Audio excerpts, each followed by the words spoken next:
Soy Bianca. Y yo soy Sofi. Y estamos súper emocionadas el día de hoy porque ya vamos por nuestro episodio número 14.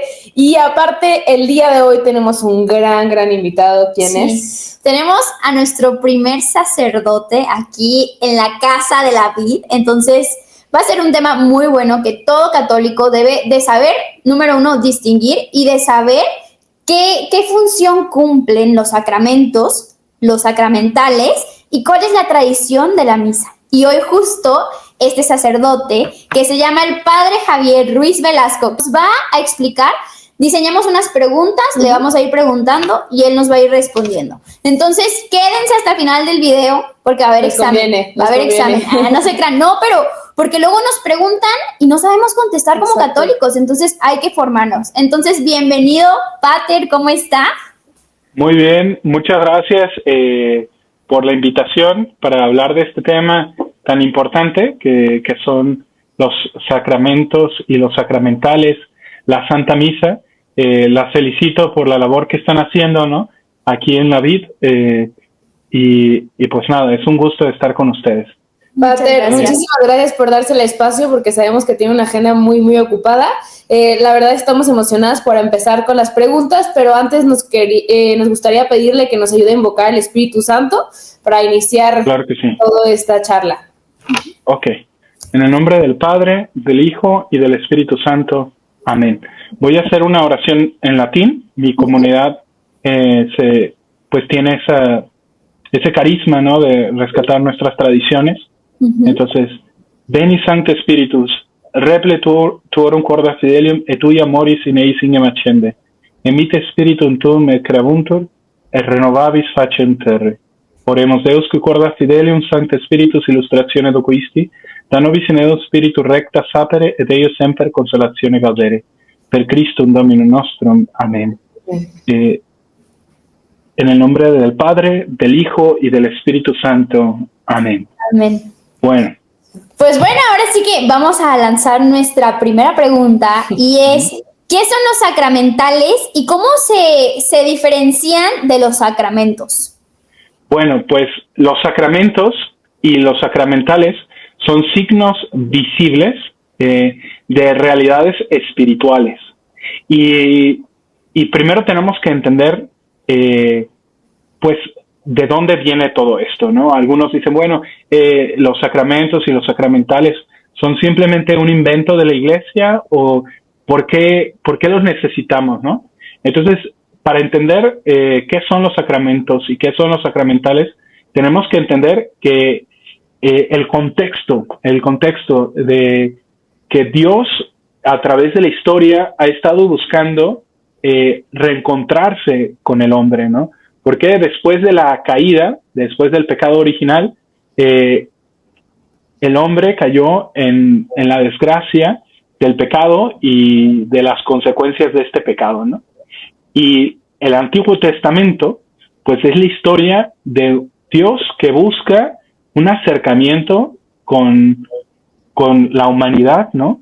Y que se manifiesta y que se revela y que le habla, ¿no?, a través de sus profetas, a través de sus patriarcas, a través de signos sensibles, ¿no?, para tratar de unirse con los hombres, ¿no? Pero claro, todo el Antiguo Testamento no es nada comparado a la Nueva Alianza, ¿no? Cristo, que es el Verbo, se ha encarnado y se ha hecho un signo visible, se ha hecho es la imagen del Padre, ¿no? A través de él nosotros hacemos contacto con Dios de una manera directa, que el hombre nunca había tenido esta posibilidad hasta la encarnación del Verbo, ¿no? Y después de la encarnación del Verbo, después de Cristo, ¿no?, que muere en la cruz y que nos comunica la gracia santificante, gracia que nos justifica, pues la reparte. Él ha decidido y él ha querido repartir esta gracia, ¿no?, a través de su iglesia. Y ha instituido en su iglesia, pues, los sacramentos, ¿no? Y la iglesia, a su vez, ha instituido sacramentales, que son también signos sensibles, como es el agua bendita, como es el crucifijo, como son ciertas oraciones, ciertos signos, ¿no? Como el escapulario, la medalla de San Benito, son signos que nos recuerdan cosas que se refieren a nuestra fe, a la revelación, y que nos recuerdan de esta presencia divina, y a través de ese movimiento de devoción, pues nos comunican gracias actuales, o mejor dicho, recibimos gracias actuales, que son ayudas del cielo, ¿no? Para realizar mejor nuestras labores, o para de alguna forma llegar a la justificación o la gracia santificante, ¿no? Por medio de estos movimientos de gracia. Entonces es Dios que a través de estos signos sensibles que podrán parecer insignificantes, pues nos quiere ir acercando hacia Él. No sé si quedó bien explicado. De hecho, hasta contestó como 2 preguntas más que ya teníamos. Entonces, ok, está bien. ¿Sabes qué? ¿Sabes qué, Sofi? Me parece interesante. No sé cómo vean ustedes, Sofi y Bianca. Ustedes, Sofi y Bianca. Pero yo veo como que en este mundo, ¿no? La gente está tan ávida de signos. No sé, ustedes, por ejemplo, hablan de la New Age, ¿no? Y de todos estos simbologías y de todos estos misticismos, ¿no? Que la gente está buscando. Y pues es que es natural al hombre. Correcto. Es natural buscar las cosas sensibles. Ajá. Justo eso que dice es tan cierto. Ahora, Pater, ¿por qué los sacramentos son considerados signos eficaces de la gracia? Ok, entonces, a distinción de los sacramentales mueven a la devoción. Y a través de ese movimiento del corazón que se eleva a Dios, pues recibimos gracias, ¿no? Pero son gracias chiquitas, de alguna manera. Los sacramentos, a diferencia de los sacramentales, son instituidos por Cristo y estos nos proporcionan la gracia santificante, nos justifican, nos hacen amigos con Dios de nuevo. Y entonces en eso se distinguen de los sacramentales, ¿no? Que los sacramentales mueven nuestro corazón a la devoción, pero los sacramentos, de hecho, son canales por los que Dios actúa y que comunican la gracia de sí mismos. Es decir, tenemos un término que en latín que dice ex opere operato, que significa por el hecho mismo. A ver, vamos viendo, ¿no? Por ejemplo, el sacramento del bautismo, ¿no? El sacramento del bautismo, cuando el sacerdote pone agua sobre la cabeza del bebé, ¿no? Y dice las palabras de la fórmula del bautismo. Entonces es el hecho mismo, son las palabras y el agua que cae sobre la cabeza del niño lo que comunica la gracia. En el caso, y por eso decimos ex opere operato, desde la cosa misma que estamos haciendo, se comunica la gracia. Al contrario de los sacramentales, es un movimiento de la devoción de la gente, de la devoción de la persona, que eleva su corazón y recibe la gracia. Diríamos que el sacramento es más poderoso porque lo hace a través de la persona de Cristo, a través del sacerdote, pero es la persona de Cristo que está actuando directamente. Sí, in persona Christi, exacto. Ajá. Y, por ejemplo, para las personas que tal vez sí han escuchado los sacramentos, los sacramentales, pero aún no sabe bien qué es, o sea, ¿cuántos sacramentos hay? Y ya no lo dijo, los instituyó Jesucristo. Igual a ver si profundizamos bien esa parte de cómo fueron instituidos, porque muchos dicen, no, el sacramento de la penitencia, Jesús nunca dijo ahí como, confiésese con un sacerdote, ¿no? Entonces, ahorita igual... Claro que lo dijo, ay, perdón. Ajá, sí, pero, por ejemplo, yo me acuerdo, y lo traigo súper grabado a esa canción que me enseñaron en el catecismo, ¿no? De los 7 sacramentos, ¿no? Bautismo, confirmación y así, ¿no? Pero entonces nos lo grabamos como grabadoras, pero no comprendemos que literalmente el Espíritu Santo deja sellos indelebles en uno mismo, no como que no dimensionamos todas esas cosas espirituales tan enormes, tan bellas que nuestro Señor dejó justo para ir a la búsqueda de Él, ¿no? Entonces, ¿nos puede decir exactamente cuántos sacramentos hay? Ajá. Pues mira, son siete sacramentos, así como son 7 dones del Espíritu Santo, ¿no? Y todos los sacramentos pues están dirigidos a la santificación de los hombres. Como tú bien dices, ¿no? Es la obra del Espíritu Santo que está llevando a cabo lo que hizo en Cristo, ¿no? Esa glorificación de su cuerpo místico a través de la gracia que tiene como fuente la cruz de nuestro Señor. Entonces, así como Cristo sufrió en una cruz, ¿no? Y después resucitó al tercer día, así nosotros, toda la iglesia, ¿no? Todos los miembros de la iglesia, pues a través de esta vida, pues sufrimos con Cristo, ¿no? En nuestras diferentes circunstancias y a su vez esperamos la glorificación. Pero este trabajo, ¿no? Que nuestro Señor realizó en la tumba, que pasó en la tumba de nuestro Señor, pues está pasando en nosotros, de hecho, ¿no? A través de la historia.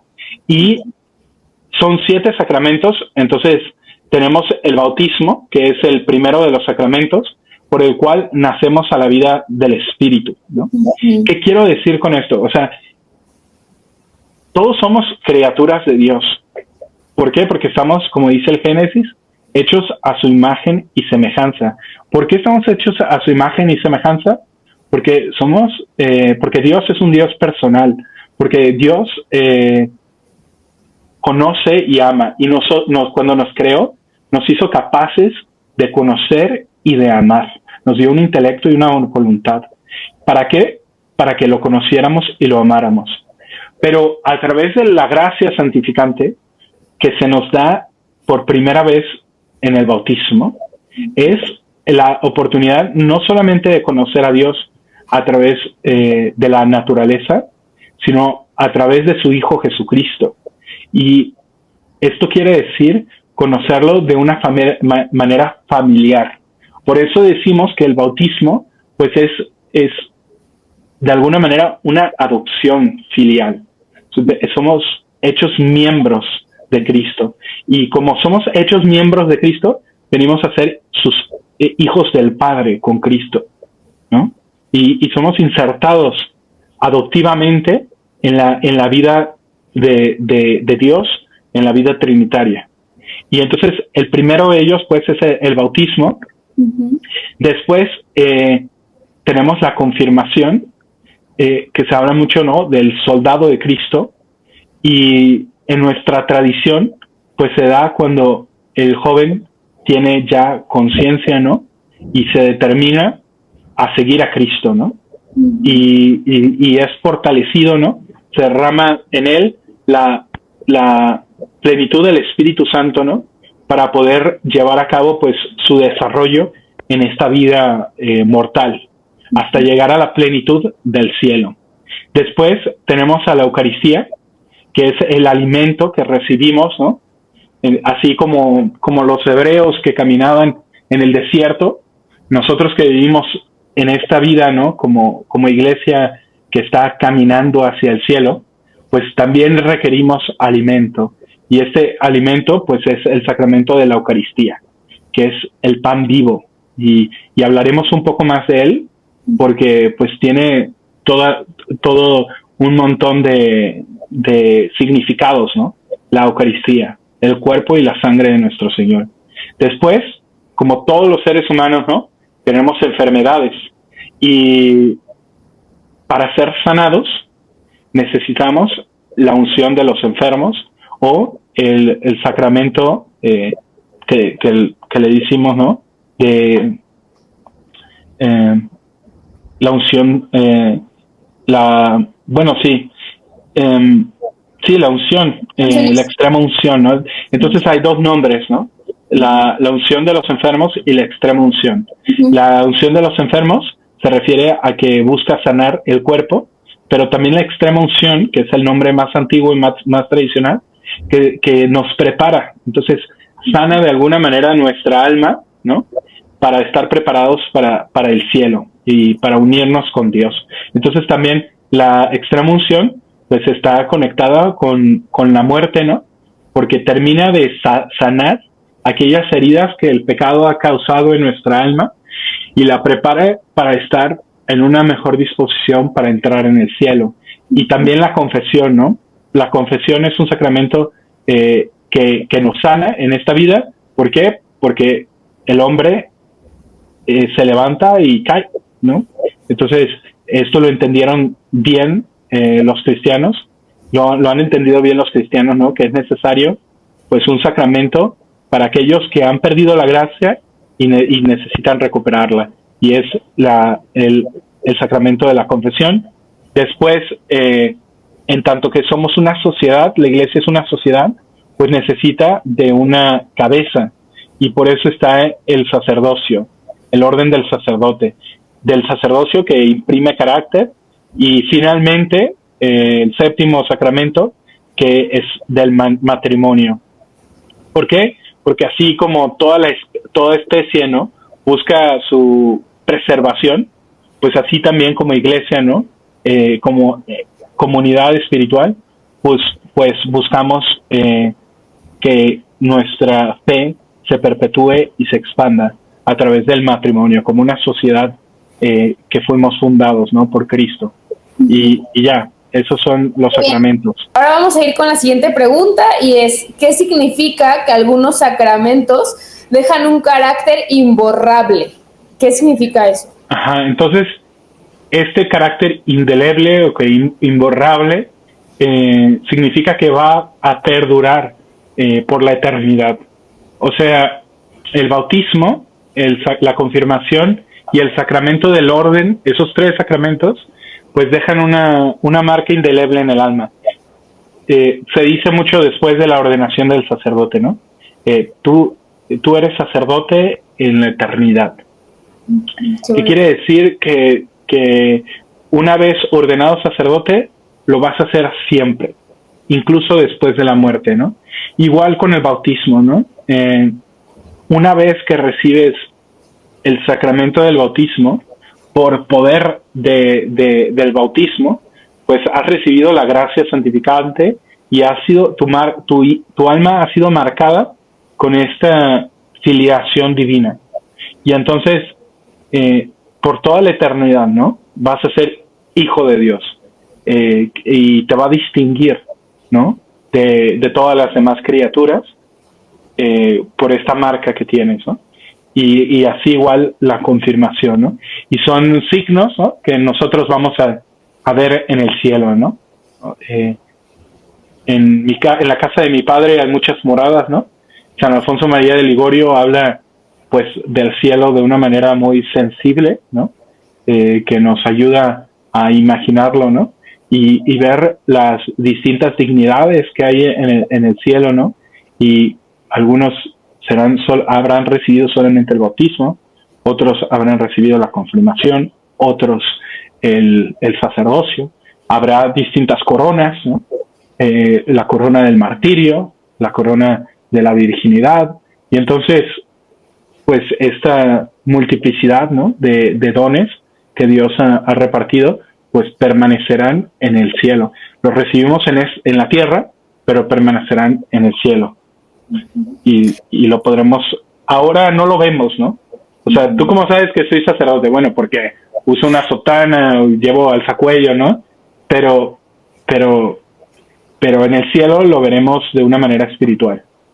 Sí, y qué fuerte eso que dice, porque muchos, por ejemplo, nos pasó a nosotros que renegamos de nuestra fe, hicimos pues apostasía y dijimos, no, ya no somos católicos, ya no creemos en eso. Y a ver, espérate, fuimos bautizadas, el sello indeleble ya está en nosotros, ¿no? Entonces, exactamente. Decir que ya no, pero sigue formando parte del cuerpo místico de Cristo, ¿no? Entonces es muy interesante eso.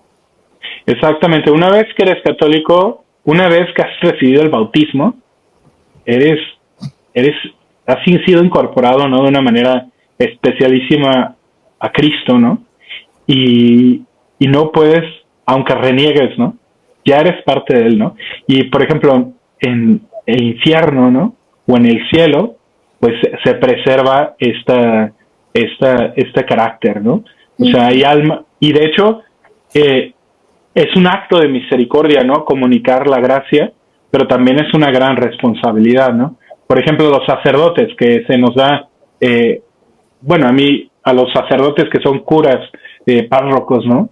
O al obispo, ¿no? Se le da la responsabilidad de cuidar las almas, ¿no?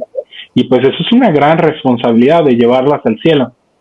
Y su juicio y el juicio de los sacerdotes que tienen cuidado de alma y que tienen los obispos, ¿no? Pues es muy grave.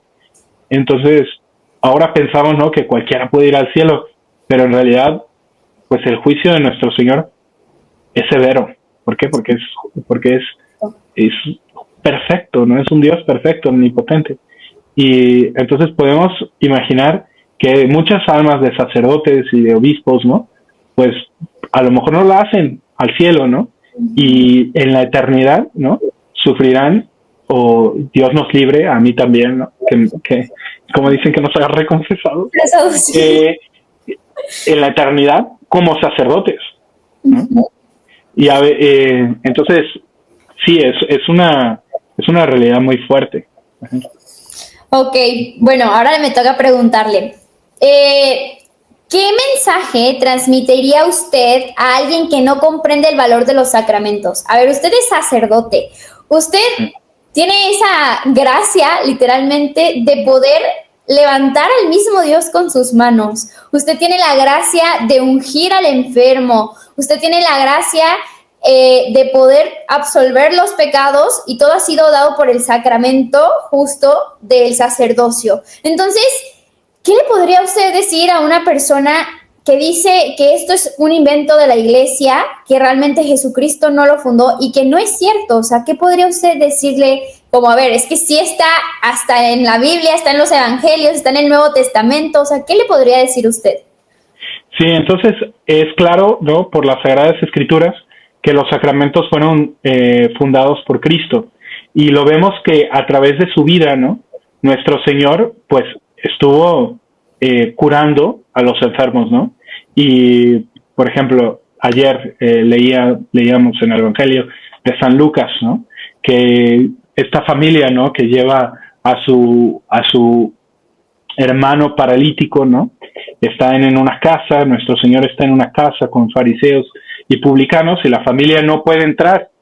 ¿Por qué? Porque está abarrotada de gente que quiere ser curada. Y de repente, ¿no?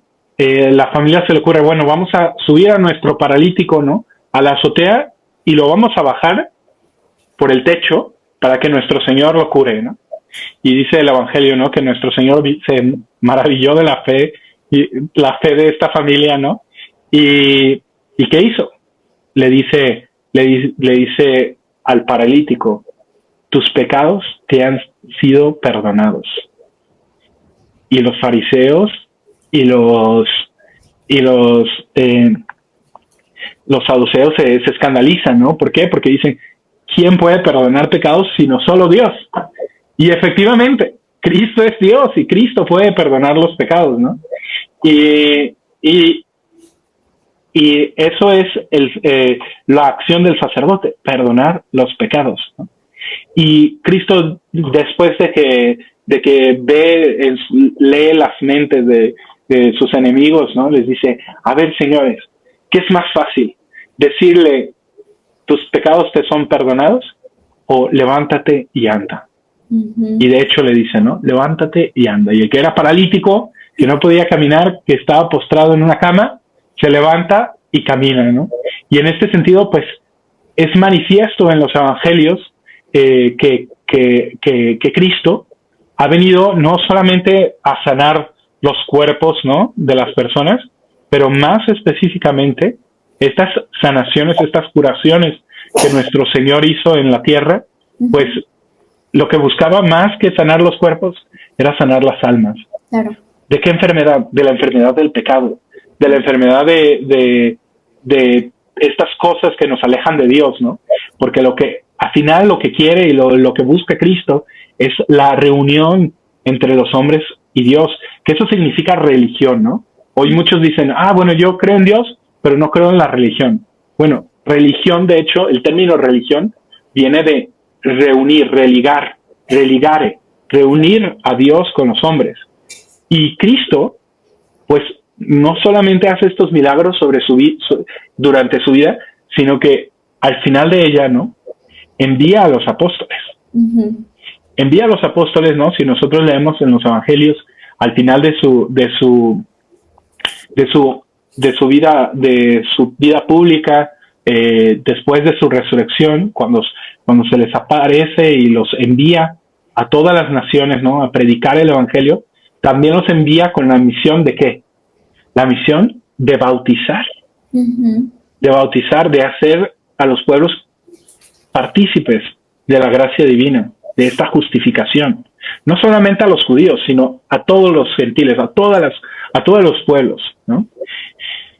Y no solamente de ir y bautizar, también les da el poder de perdonar los pecados, ¿no? Sí. El Domingo de la Misericordia hoy está, gracias a Dios, ¿no?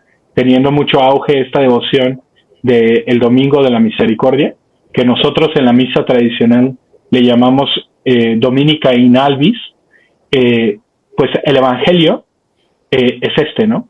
Después de la resurrección de nuestro Señor envía a los apóstoles y les dice, a los que les perdonaren sus pecados, les serán perdonados. Uh-huh. A quien se los retengan, les serán retenidos. Entonces, ¿quién instituyó el sacramento de la confesión? Cristo, nuestro Señor, les dio el poder a sus apóstoles, ¿no? A sus ministros. Uh-huh. Y entonces no es un invento de la Iglesia, ¿no? Los sacramentos no son un invento de la Iglesia. Están, algunos de ellos, ¿no? Son manifiestos en la Sagrada Escritura, como es claro el bautismo, el sacramento de la penitencia, ¿no? En la Carta de Santiago está el sacramento de la unción de los enfermos, ¿no? Uh-huh. Si tienen un enfermo entre ustedes, dice Santiago, si tienen un enfermo entre ustedes, llamen al sacerdote, y el sacerdote vendrá y le impondrá las manos y lo ungirá, y la fe del enfermo le sanará, ¿no? Y Dios le sanará por la fe del enfermo. Entonces, está en las Sagradas Escrituras, ¿no? Aunque hay mucha gente que no lee las Sagradas Escrituras, incluso protestantes, ¿no? Sí. Que leen las Sagradas Escrituras, pero que la leen con los ojos cerrados, ¿no? Sí. Y leen esos versículos y como que ven pero no ven, ¿no? Tienen ojos pero no ven. Sí. Ajá. Justo como la fracción del pan que justo ahí dice, ¿no? Es referencia de la Eucaristía. Y ellos dicen, no, eso lo inventaron ustedes. A ver, vea Hechos de el capítulo 6 de San Juan, ¿no? Sí, es un capítulo hermosísimo, ¿no? Que habla de la Eucaristía, del Evangelio de San Juan. Y mi cuerpo es verdadera comida. Mi sangre es verdadera bebida, ¿no? El que no come y no bebe de mi cuerpo y no bebe de mi sangre, no tiene vida eterna, ¿no? Y después vemos en la última cena, ¿no? Este es mi cuerpo. Y la experiencia como sacerdote, ¿no? Que me preguntabas, pues es hermosísima. Es hermosísima. Poder comunicar la gracia, ver que la gracia de Dios transforma la vida, ¿no? De personas que han estado esclavizadas por el pecado y que tiene el poder de liberarlas, ¿no? De traer paz a sus corazones, es bellísimo. Sí, qué bello todo eso y lo mejor es saber que no es un invento, sino que ahí está ahí desde hace más de 2000 años, o sea, desde hace más de 2000 años está esto. Ajá. Justo, y creo que donde lo podemos ver todos los días, Pater, es en la Santa Misa. Y esto me lleva a esta pregunta que le quiero hacer. Cuando nosotros vamos a la Santa Misa, ¿es para nosotros o es para Dios ese momento? Ah, qué interesante. Bueno, pues hablando de la Santa Misa, ¿no? Hablábamos de lo que es la religión. La Santa Misa tiene varios aspectos. Los teólogos la dividen en 3 aspectos. El aspecto del sacrificio, el aspecto del sacramento y el aspecto de la presencia de Dios. Con respecto, entonces, miren, aquí vemos una imagen hermosísima, ¿no? Del sacrificio de Cristo en la cruz, ¿no? La misa es la conmemoración del sacrificio de Cristo, ¿no? Pero decimos que es como una ventana del cielo, ¿no? Que se abre y que nos hace presentes en el sacrificio de Cristo. Aquí vemos cómo los sacrificios pues han estado siempre en la humanidad, ¿no? Vemos el sacrificio de Abraham, ¿no? Que acaba con el sacrificio humano, ¿no? Dios mismo, ¿no? Y lo vemos también en las religiones paganas, ¿no? Este aspecto del sacrificio que nos ha acompañado nuevamente a Caín y Abel, ¿no? Desde el principio de la humanidad, pues Dios y el hombre, ¿no? En esta relación, pues ha habido un signo, ¿no? El hombre manifiesta su pequeñez, la necesidad que tiene de Dios, su adoración, su acción de gracias, ¿no? Y como que toma un pedacito de su corazón, ¿no? Y se lo ofrece a Dios. Es así como, no tengo nada, Señor, pero aquí tienes esto, ¿no? Entonces ha sido un signo muy natural. Y en ese sentido, la misa es para Dios, en el sentido de que nosotros tenemos una deuda con Dios, y por eso hablamos de la religión como una virtud que corresponde a la virtud de la justicia, porque en tanto que somos criaturas y en tanto que hemos recibido todo de Dios, tenemos una deuda infinita con Él, ¿no? Tenemos una deuda de nuestra vida, tenemos una deuda de los bienes que hemos recibido, y en ese sentido tenemos que pagarle. Pero, y no solamente eso, le hemos ofendido, no solamente nos ha dado todo, sino que hemos sido hijos malcriados, que nos olvidamos de Él, que le volteamos y le damos la espalda, ¿no? Y Cristo, ¿no? Ha instituido los sacramentos como para que nos convirtamos, que volvamos a mirarlo a Él, ¿no? Que volvamos a verlo a Él y entonces restituir esta comunión con Él. Y en ese sentido, entonces, a través de este acto sacrificial, que es Cristo mismo que se ofrece en la cruz, y que se ofrece al Padre para hacer justicia de lo que nosotros no podemos hacer justicia. Entonces, en ese sentido, Dios se ofrece al Padre. ¿Por qué? Porque a Dios le corresponde toda la gloria. Y nosotros no se la podemos dar. Solamente Cristo se la puede dar. Sí. Y entonces, es un acto que es hacia Dios. Y entonces, en cuanto es sacrificio de Cristo, pues es un acto que da gloria a Dios y mira hacia Dios. En cuanto es sacramento, nos comunica la gracia. Okay. Y entonces hay este doble aspecto de la misa, ¿no? Que es Dios que se ofrece a sí mismo para justificar nuestra alma y para santificarla, ¿no? Y en un sentido va hacia arriba, pero también va hacia abajo, ¿no? Nos recuerda la infinitud de Dios, su omnipotencia, ¿no? Y a la vez nos recuerda nuestra pequeñez, nuestra nada, y ese amor misericordioso de Dios, ¿no? Que se derrama y que se comunica a través del sacramento de la Eucaristía. Entonces, dos aspectos, ¿no? Qué bello, qué bello. Sí, porque, a ver, nosotros hemos asistido a la misa en latín y muchos de lo que dicen es que no entiendo nada, ¿no? Es que le está hablando a tu alma, es un diálogo al alma y es la oración que el sacerdote eleva a Dios. O sea, entonces es algo bellísimo que estamos acostumbrados a que si no escuchamos o no entendemos o creemos que tenemos que estar escuchando y no sabemos estar en silencio, no sabemos estar en oración. Sí.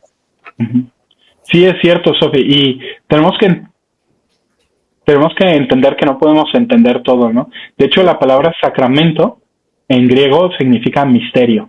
Y un misterio es algo que es incomprensible, ¿no? Que no lo podemos entender completamente, ¿no?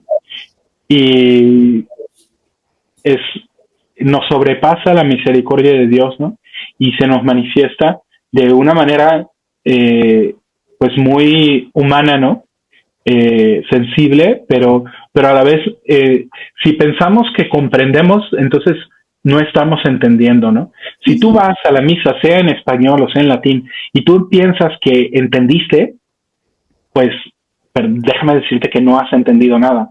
¿Por qué? Porque a Dios nadie lo puede contener, a Dios nadie lo puede comprender. el misterio de la misa nos sobrepasa. Y los sacrificios a través de la historia de la humanidad, pues siempre se han realizado, ¿no? Y siempre han tenido ministros, ¿no? Tú podrás imaginarte en la antigüedad, en México, ¿no? El sacerdote subía a la pirámide y realizaba el sacrificio. Los miembros que estaban contemplando, ¿no? Y participando de este sacrificio, que era inmoral pues simplemente ellos no comprendían, porque no les había llegado la revelación, ¿no? Pero podemos ver que eso, el sentido del sacrificio es algo natural al hombre, que lamentablemente se ha desarraigado por el protestantismo. El protestantismo ha traído una desacralización de la liturgia, ha traído una desacralización de la sociedad y pues nos ha privado de este contacto con los sacrificios, el sentido del sacrificio. Y por eso a nosotros nos parece, cuando yo digo la misa es un sacrificio, ¿por qué es un sacrificio? Como que ya no hemos perdido ese contacto con estas realidades, ¿no? Yo pienso, por ejemplo, ¿no? La gente que piensa que la carne se sale del Walmart o sale de la tienda, ¿no? Uh-huh. En la carnicería. ¿Dónde viene la carne? ¿De la carnicería? ¿No? O sea, hay una desconexión en nuestra mentalidad moderna de que la carne viene de la res, del animal. Sí. Igual, ahora que vamos a misa, ¿no? Y se ha perdido este sentido del sacrificio. La misa es un sacrificio, ¿qué es eso? ¿No? Sí. Como que nuestra cultura ha perdido este sentido de la justicia, de que es necesario darnos a Dios, que no estamos para nosotros mismos, sino que estamos para Dios. Uh-huh. Sí, qué interesante. Y bueno, ¿qué evidencia histórica existe de que los primeros cristianos celebran la Eucaristía, aparte de que la arqueología nos lo deja muy en claro encontrando altares desde hace mucho tiempo? Pero, a ver, ¿cuál es ese, como dice, ¿no? A ver, enséñame el documento, que muchos dicen así, de que en serio los primeros y los apóstoles celebraban la Eucaristía. Y dices tú, ¿lo puedes ver ¿cuál es? Entonces, del sacrificio de la misa. Bueno, el sacrificio de la misa es claro desde no necesitamos ir más allá de las Sagradas Escrituras, ¿no? O sea, podemos buscar ejemplos en el cristianismo, en los primeros cristianos, pero creo que las cartas de San Pablo, ¿no? Ya hablan de recordando, ¿no? De la última cena, ¿no? Los Hechos de los Apóstoles hablan de que se reunían, ¿no? Al agape, ¿no? La acción de gracias, ¿no? Que eso es parte del sacrificio, es uno de los fines del sacrificio, dar gracias, ¿no? Entonces, como tú dices, ¿no? Es muy claro en los evangelios, los discípulos de Maús, ¿no? Cómo distinguían a nuestro Señor cuando partía el pan. Uh-huh. Hay ejemplos bíblicos, pero también, como tú dices, la arqueología, ¿no? Nos demuestra, ¿no? Que los primeros cristianos celebraban en las catacumbas, ¿no? Uh-huh. Sobre las tumbas de los mártires, ¿no? Celebraban la misa, y pues es muy claro que el sacrificio ha estado constante en la iglesia, ¿no? Que el sacramento de la Eucaristía ha sido constante. Solamente que con el tiempo, ¿no? Pues hemos venido a apreciarlo y a entenderlo mejor. Por ejemplo, evidencia histórica son los distintos ritos que se han formado a través de la historia. Si nosotros vemos, después de la ascensión de nuestro Señor, los apóstoles se dispersan en las distintas partes, a distintas naciones, ¿no? E instituyen iglesias locales que dan a su vez distintos ritos, distintas formas de la misa, ¿no? En el Oriente, en España, ¿no? En todos estos lugares, en Milán hay un rito milanés, ¿no? De San Ambrosio, se manifiesta distintas tradiciones de acuerdo a los apóstoles que predicaron ahí la fe, y en distintas lenguas, ¿no? Por ejemplo, vemos los manonitas que hablan en árabe en su liturgia, ¿no? Y entonces, pues hay muchos testimonios, ¿no? También es importante recordar, ¿no? Que fueron los primeros obispos de la iglesia, ¿no? Discípulos de los padres apostólicos, ¿no? O sea, San Irineo, San Ignacio de Antioquía, ¿no? San Ignacio de Antioquía fue discípulo de San Irineo fue discípulo de San Juan Evangelista, ¿no? Una línea que nos conecta directamente a los apóstoles y directamente a Cristo. Dice San Ignacio de Antioquía, ¿no? Donde está la iglesia, donde está el obispo, ahí está la iglesia, ¿no? Y entonces todo el sacramento de la Eucaristía pues siempre ha estado ligado a la iglesia, ¿no? Desde los tiempos de los primeros cristianos. Y ya. Buenísimo. Super, Pater. Ahora, siguiendo con el tema de la Santa Misa, ¿qué nos puede decir usted sobre la diferencia principal que existe entre la misa tradicional y la misa Novus Ordo? Bueno, entonces, como les explicaba, no hay distintos ritos, ¿no? El rito romano, que es el que nosotros celebramos, es el rito de San Pedro y San Pablo, ¿no? San Pedro y San Pablo fueron a predicar el Evangelio a Roma, y lo que era entonces la Babilonia de Roma, ¿no? Y con toda su perversión, pues se cristianizó por el martirio de tantos cristianos, ¿no? Especialmente de Pedro y de Pablo. Y esto trajo la tradición, ¿no? del rito romano, como lo conocemos, que fue el que se expandió alrededor de Europa y que nos llegó a través de los misioneros que evangelizaron nuestra tierra. Fueron especialmente los franciscanos, ¿no? que tuvieron esa particular devoción al rito romano, ¿no? Y que lo expandieron por toda Europa y después también por América.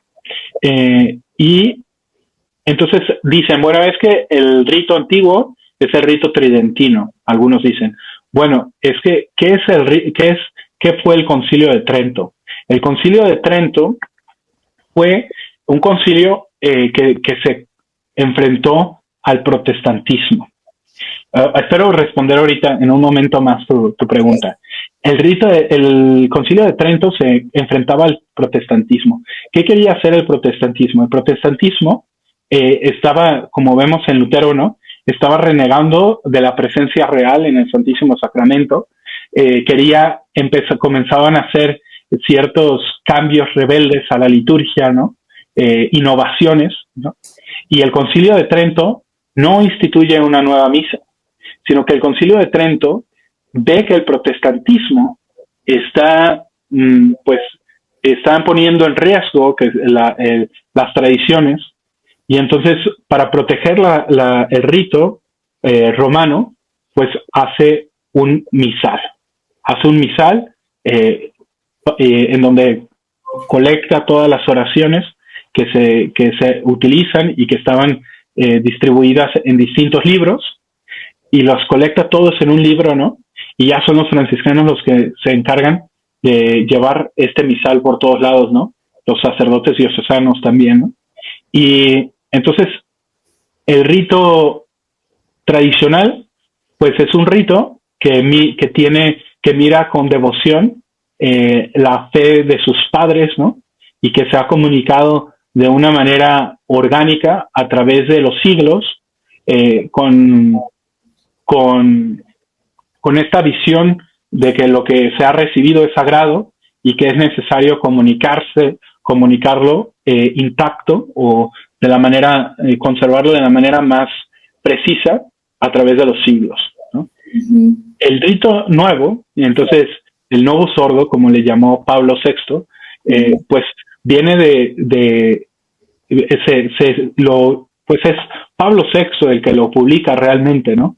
Si nosotros leemos los documentos del Vaticano II, pues los documentos del Vaticano II apuntan a la conservación del latín, apuntan pues a reformas pequeñas, ¿no? Pero fue Pablo VI, pues, el que hizo grandes reformas, ¿no? Tenía una visión más avanzada, ¿no? De lo que el Papa Juan XXIII llamó ayornamiento, y de acomodar la liturgia y de acomodar cada aspecto de la iglesia a las necesidades del tiempo moderno. Y entonces es Pablo VI, ¿no? que crea este nuevo misal, ¿no? Y crea nuevas fórmulas, ¿no? Su equipo, ¿no? Crea nuevas fórmulas, nuevas oraciones, hacen cambios en el calendario, hacen cambios en la estructura de la misa, ¿no? Se quitan oraciones. Entonces él le pone ese nombre, ¿no? Novus Ordo, o sea, el nuevo rito, o el nuevo orden. Porque significando que es un nuevo misal, en una nueva forma. Y no sé, y entonces Benedicto XVI hizo la distinción, ¿no? De llamarles dos formas del mismo rito romano, ¿no? Uh-huh. El rito ordinario, que es el publicado por Pablo VI, uh-huh. y el rito extraordinario, que es el misal publicado pues el misal publicado, pues el misal antiguo, ¿no? Uh-huh. Entonces en su forma antigua. Que si tú comparas un misal, no sé, de 1800 con uno de 1962, pues no vas a encontrar grandes diferencias, ¿no? Es muy interesante, ¿no? Muchas de nuestras comunidades, ¿no? Usan el misal de 1962, que es el misal que se utilizaba en el mismo Concilio Vaticano II, ¿no? Y que si leemos el documento de Sacrosanctum Concilium, vamos a encontrar, es el documento del Vaticano II, vamos a encontrar que no hay mucha diferencia entre lo que dice el Sacrosanctum Concilium y lo que representa el misal del 62. Ok. Wow. A lo mejor estoy hablando, es muy teórico, ¿no? No, es importante porque realmente la mayoría de las veces se carece de formación y cuando alguien le pregunta, o sea, a mí me hubieran preguntado y no hubiera podido explicar y pues tengo que saber defenderme. Pero ojalá que no haya sido como, a lo mejor nada más estoy hablando borrica si no se entiende.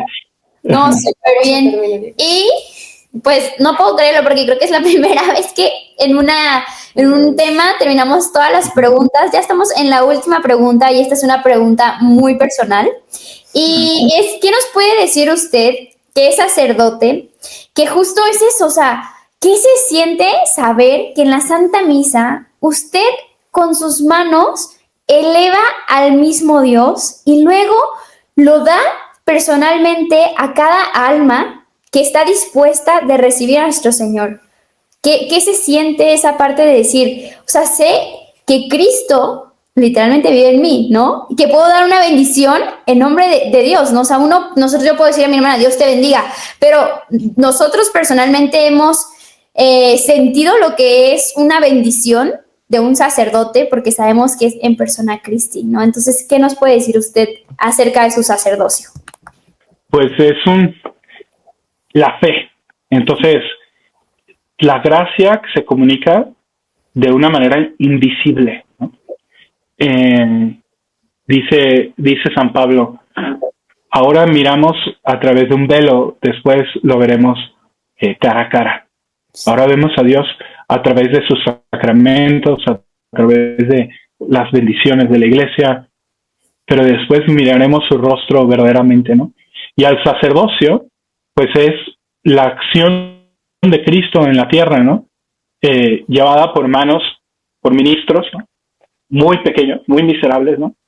Pero que tiene una gran misión, ¿no? Si dice un teólogo que se llama Garrigou Lagrange, dice, si pudiéramos ver las gracias que Dios está enviando en este momento, ¿no?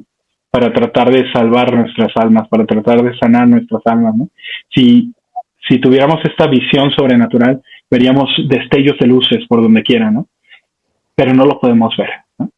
¿Por qué? Porque Cristo ha querido salvarnos a través de la fe, a través de